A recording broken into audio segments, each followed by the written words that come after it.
অনুষ্ঠান নিয়েছে আমরা প্রস্তাব থেকে শুরু করে আজকে পর্যন্ত আমরা এই শিক্ষকদের লক্ষ্য দাবির সাথে আমরা একাত্মতা ঘোষণা করেছি।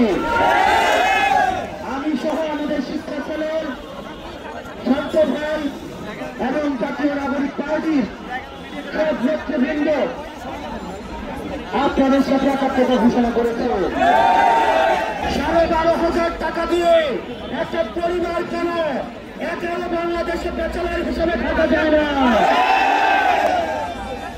প্রিয় শিক্ষা উপদেষ্টা, আমরা ভেবেছিলাম আপনি ক্ষমতায় আসার পরে, আপনি দায়িত্ব দেওয়ার পরে আপনি একটা শিক্ষা সংস্কার কমিশন করে দিয়ে শিক্ষকদের নৈতিক দাবিগুলোকে মেনে নিয়ে শিক্ষককে উচ্চমানের এবং শিক্ষকদেরকে প্রাধান্য দিয়ে আমরা যুগোপযোগী একটা শিক্ষা ব্যবস্থা চালু করতে পারব।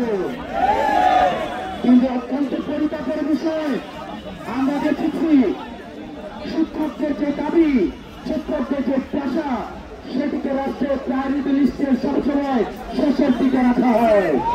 যেখানে ব্যাংকের কারিগর, জাদুঘরের কারিগর শিক্ষকদের হওয়া উচিত, ছাত্র তাদের বেতন সম্মান সবকিছুই রাষ্ট্রের সর্বোচ্চ হওয়া উচিত। শিক্ষকদের বেতন মাত্র 12,500 টাকা। আমরা এই শিক্ষক সমাজকে সাথে নিয়ে এই শিক্ষা প্রদেশটাকে বলতে চাই, আপনার যে দারোয়ান, আপনার গাড়ির যে ড্রাইভার, ওই গাড়ির ড্রাইভারের খোঁজ নিয়ে দেখেন ঢাকা শহরে 5 করে বাড়ি রয়েছে। আপনার যে বাসার যে রান্না করে যে ব্যবস্থি, তাদের বেতন এই শিক্ষকদের বেতনের থেকে বেশি। যুক্তি দাবিতে রাস্তায় নেমে এসেছে, পুলিশকে প্রশিক্ষণ নেয়, আমাদের পুলিশ ভাইদেরকে পেটুয়া বাহিনীর মতো আপনাদের উপরে লেলিয়ে দেওয়া হয়েছে। সেই দিন থেকে